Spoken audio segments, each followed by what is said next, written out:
Bienvenidos, and welcome to a special edition of Fat Boy Eats Oaxaca. We're here in Oaxaca, Mexico, and in honor of that, I'll be making a traditional Oaxacan guacamole with a little American twist. Traditional mole is not made with tomatoes and onion chunks, but today we're going to change that recipe a little bit. So, let's go over what we're going to have. First ingredient that goes in our molcajete. Now you'll see this is a stone goblet that the locals use to smash up their salsas and make their guacamoles. It has a basin and a pestle that you use to simply grind in the ingredients, and you serve it right in the bowl. So we're going to start with our first ingredient, which is our 3 cloves of garlic. We're going to take 3 cloves, or dientes de ajo, and we're going to crush them up really good.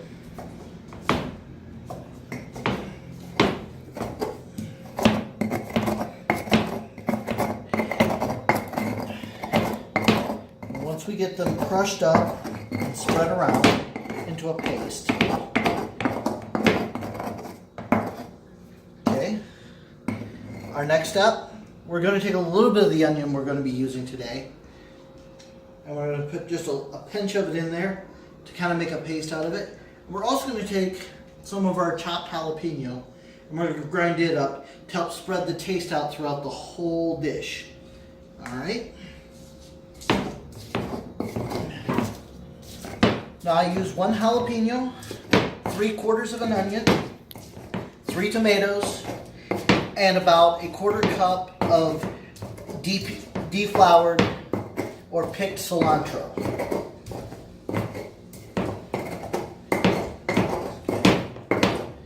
Interesting thing about Oaxaca, Mexico. Every family has its own way of doing this particular recipe, and everyone has their own technique that they claim keeps it from being oxidized when you put the avocado in. So later in this segment, we're going to show you guys the actual way that has been proven to work. There we go. So now we've got our garlic, our onion, and our jalapeno ground up. Our next step is to take our cilantro. We're going to take our cilantro, and it's okay if a little bit of water still on it. It'll just thin out the guacamole a little bit, which brings us to another interesting fact about the word guacamole. You see, here in Oaxaca, they're known for their 7 types of mole. Now, even though guacamole isn't one of the ones they're known for, guacamole is still a type of mole, which is the word they use for a series of ingredients that are blended together to form a thick, soupy paste that is served on top of a food dish, usually chicken or beef or enchiladas that have been stuffed with potatoes or cheese.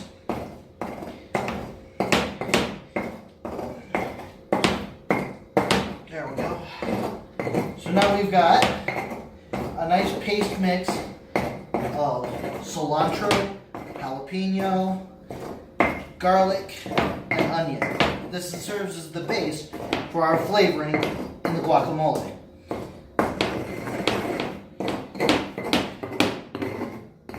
The other key thing when you're using a molcajete, if you can get a hold of one, is just to be patient. If you can't, you can go ahead and put some of these ingredients in a small food processor and blend them up, and then put them in a glass bowl, which is one of our secrets to keeping oxidation away.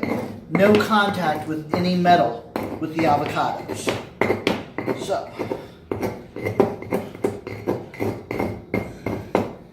there we go.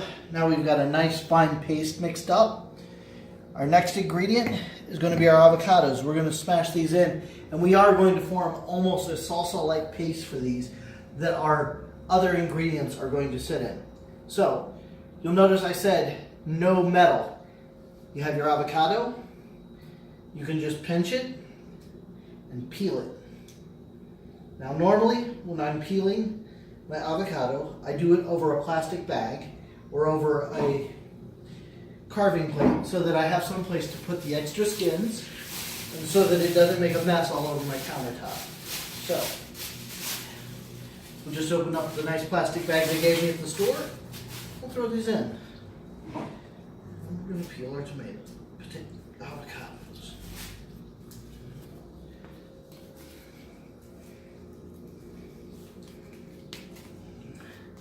Now, many of you will go to the store and you'll start looking at avocados, and you'll see some that are green, you'll see some that are starting to turn purple, and you'll see some that feel like rocks. The secret to a good avocado is that you don't want it to be over mushy and over soft, but you don't want it to be hard to the touch either. You should be able to just barely push on it, and it will have a little bit of give. Now, this is messy, but don't worry. It's part of the fun of being in the kitchen, is making the mess.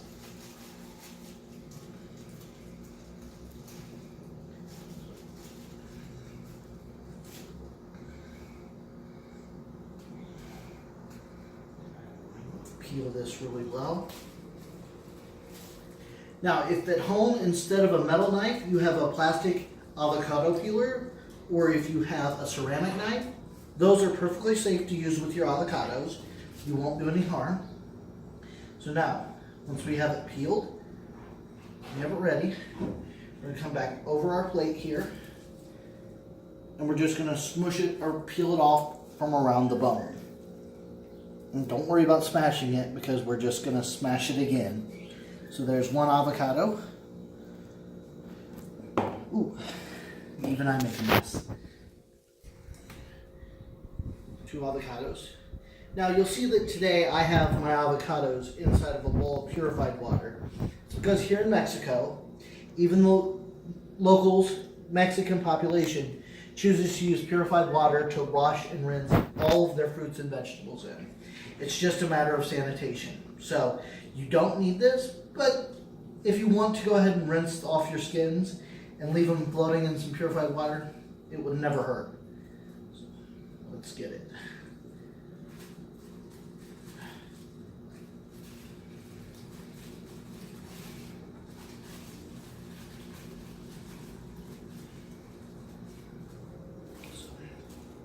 So we're down here in Oaxaca. I'm here with the Indiana University South Bend. I'm on one of their study abroad programs, actually. An excellent opportunity to improve your language skills, your people skills, and experience a totally new culture. I'm in love with this place. It is absolutely the most wonderful place to visit. Even if you don't come here for a study abroad program, you can always come down here for a small vacation.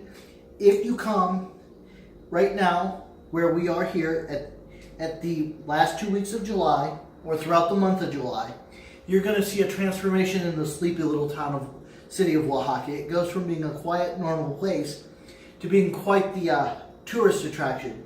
This is actually where the Hispanic population of Mexico comes to vacation because of the Guelaguetza. The Guelaguetza comes from the Spanish word regalo, dar, or to give a gift.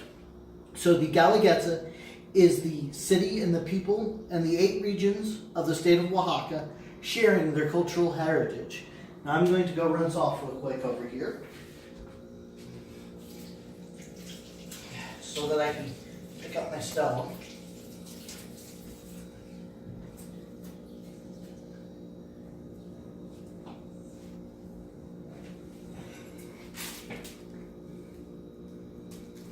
And I can begin to smash it again.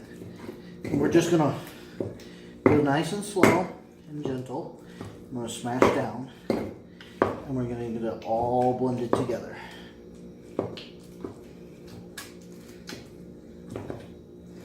You can do this with a wooden spoon or any plastic potato masher if you have one of those. Just remember, make sure it doesn't have a metal handle or any other types of steel that'll come in contact with the avocados.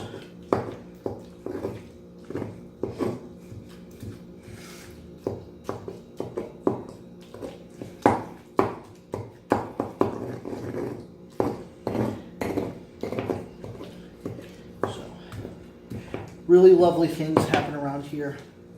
I can't say enough about the food that is just ever present in the culture of Mexico. It's like everywhere you go, somebody has something delicious to eat.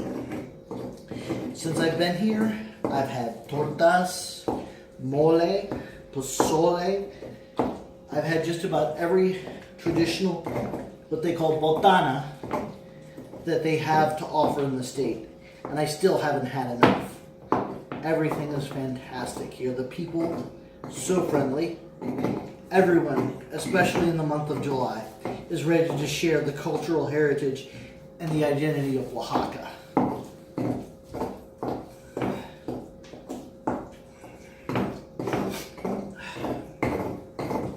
While I'm doing this, I want to take a moment here out of my time to thank my wonderful camera lady for the day, Miss Stephanie. Miss Stephanie, you gonna go ahead and say hi to everyone for us? Hola! That's right.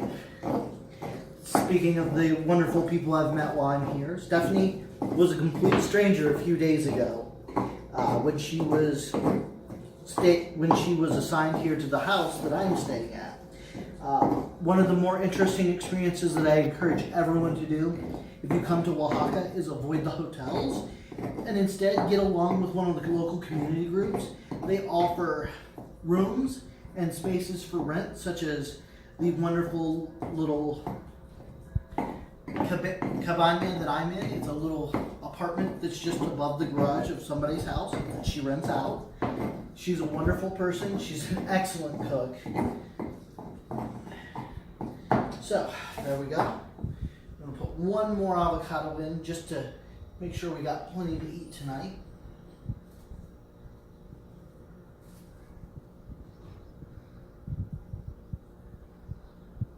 This time we're going to try and go a little bit more carefully. If an avocado is truly ripe, you should be able to do just what I'm doing right here, which is just barely pulling the skin and peel it away. If you push in on it and your finger goes through the avocado, way too ripe. It'll work, but you better get a couple of others to put in with it because it will be way too soggy.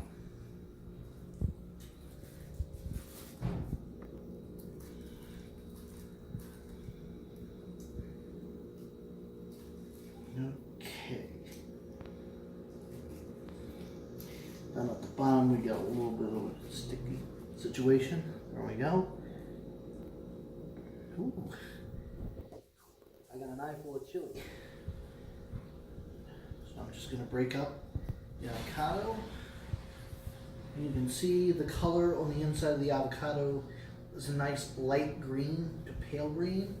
And the outside of the skin is really a nice healthy dark green. This is how it should look when it comes out of the store.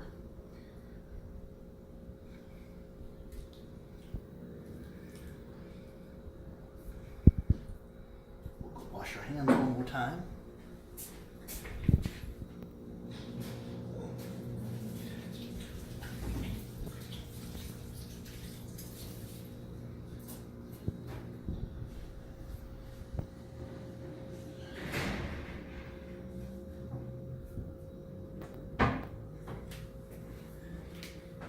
Final ingredient before we add all of the onions will be our salt, because we want to balance our salt out in the paste before we get too far into it. We'll taste it because that's what carries all your other flavors. And then the tomato, the jalapeno, and the onion, the fresh onion, simply act as a texture enhancer for it to make it a little chunky for some people. If however, you are interested in making a mole out of this, the stage I'm at right now, which is where it's pulped, you would simply add water into it until it became a more runnable consistency so that when you pull it in your spoon and drip it out, it runs out in an even stream. But because we're not doing that today, we're just going to grind it up.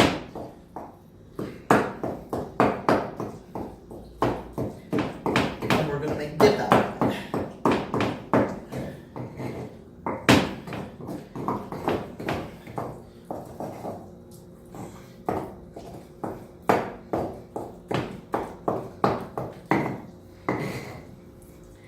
This is a workout in the kitchen, though. This is how you earn your guacamole. All right. Here we go. So, we've now got the guacamole smashed up into a paste consistency right inside our bowl here. We take our masher. We're done with it, so we're going to set it in the water so we can clean it.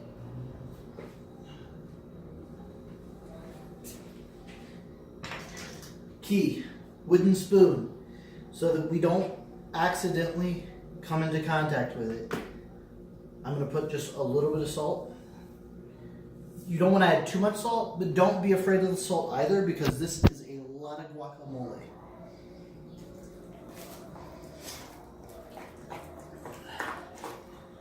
Okay. And you see, as I'm mixing up, you will notice that I still have some pieces of guacamole in here, of the avocado, and it's kind of chunky. That's all right if you're making chip dip. You can have it be a little chunky. And if you need to, you can take your spoon and break up any of the big pieces that are in there just by smashing it and cutting it up a little bit. There we go. Just like that. So.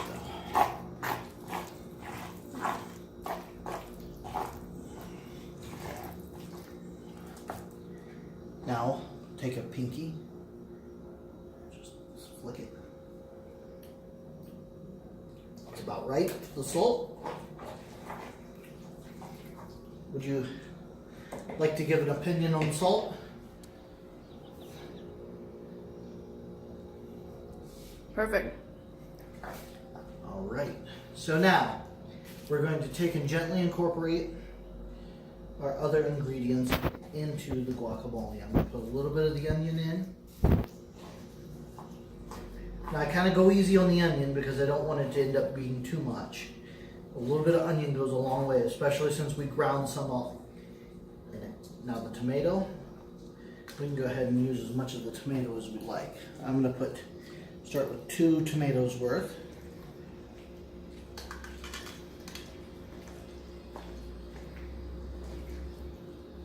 Looks like it's going to be about right for 3 avocados. And since I'm running out of room, I'm also hesitant to add the other avocado. It's not a science, people. It's a taste. So if you like more garlic in yours, by all means add more garlic. If you like more spice, add more spice. Now, there is one thing you want to do with these chilies when you do them. You don't need to burn out the rest of your guests if they do not like spicy. So what I recommend is when you cut your jalapenos, you take the vein out of half of it. And I am going to have a demonstration at the end here on how to do that. So we are all mixed up. Now I'm missing a potato chip to do this with, but again,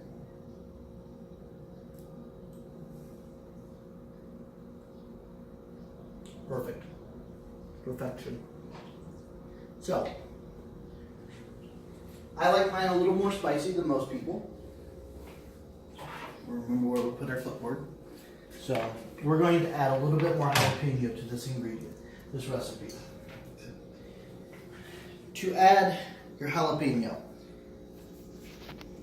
cut the top off, stand it on end, and split it in half. Now, inside here, you'll see this part and the 2 leading parts here and here. This is called the vein. This is where 90% of the spicy comes from when you have a pepper. So, to make it spicy, we take and cut it out a little bit. And I usually just cut down to take out the seed pod. And I peel out the seed pod. And I tap on it and I clear out most of the seeds. But I leave the vein, which is this part right here and this part right here. We cut it in half. Now, if you wanted to, and you want the flavor of the jalapeno and you don't want the spice, what you would do is from here, you would drag your blade through the vein and then scrape it until it looks like the rest of the jalapeno pepper. But we're not going to do that because we want spicy. You want to feel a little bit of heat in your guacamole, but not too much. I sometimes use chile serrano instead of jalapeno, but since I'm having company over this evening and we're not for sure what everyone's spice tolerance level is, jalapeno is usually a pretty safe bet on something that everyone can handle.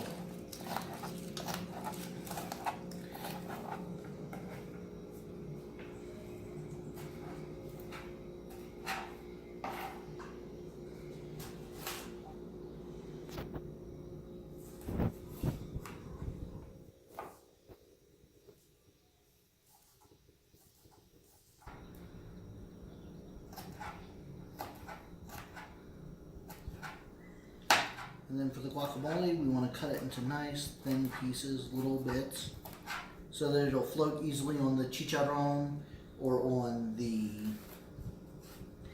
taco shell or on the potato chip or the tostada chip, whatever you're using. You want to be able to make sure your ingredients are small enough to set on there so that the person eating it gets the full experience of all the flavors of the dish. So, there we go. We're just going to put some more in.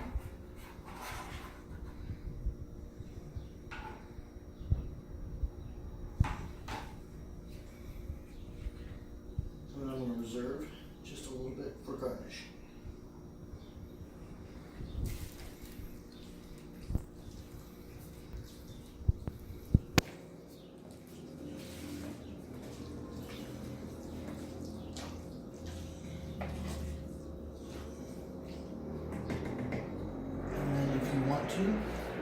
You smooth the top out and push it back down in there so that everything looks nice and neat.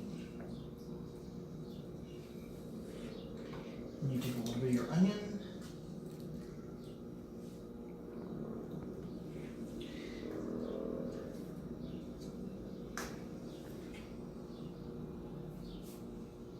And if you want to be really fancy, you make it the colors of the Mexican flag. A little bit of red, a little bit of white, a little bit of green.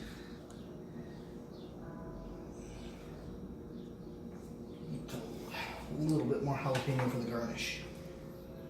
But I'm just going to take it without the vein.